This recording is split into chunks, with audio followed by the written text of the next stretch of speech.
E aí, então, entrando agora aqui no setor e no terminal portuário, para vocês entenderem o que é o negócio, onde a gente está, que momento que a gente está, tá? O setor portuário ele funciona basicamente por tipos de carga. E aqui, sendo bem breve, para não falar, acho que o Cima já passou várias vezes aqui no canal o que é o BRZP, mas eu vou tentar trazer um pouco uma visão nossa de gestão, tá? O setor portuário ele funciona basicamente por cargas. Então, você tem o terminal portuário que é de grãos de exportação, você tem o terminal de líquidos e tem o terminal de containers. Tem alguns terminais de cargas gerais, mas os terminais geralmente são eficientes quando são focados. E nós somos focados em container, como a gente falou. Dentro dessa indústria de container, ou seja, aquelas caixas metálicas que você fica movimentando, a gente tem uma atuação regional, porque geralmente faz muito sentido o quê? Eu, terminal portuário, atender os clientes que importam cargas containerizadas na minha região de influência ou que vão exportar e que estão com a sua planta operacional bem na minha região de influência. Então, os terminais portuários de container, eles operam geralmente de forma regional.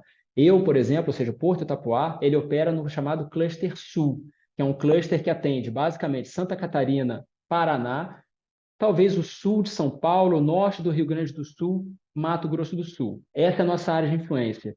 E um ponto importante, um porto ele não opera uma cidade, ele opera um estado ou mais estados, como é o nosso caso. A gente opera aqui uma área enorme de influência.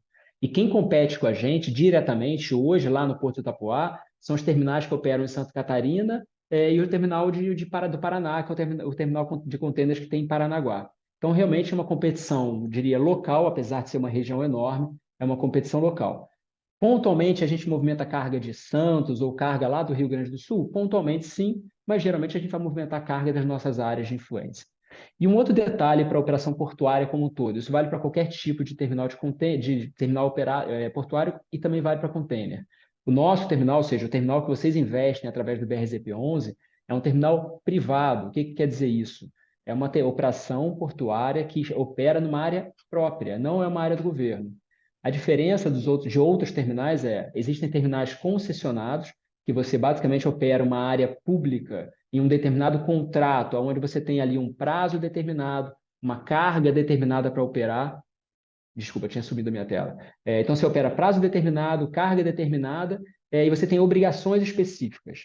O terminal privativo, ou seja, o TUP, você tem aqui um terminal que opera por prazo indeterminado, porque é a sua área, desde que você, lógico, opere o que está determinado desde o início na sua concessão, na sua autorização, que no nosso caso é operar container, e desde que você faça investimentos sempre para poder fazer o crescimento operacional.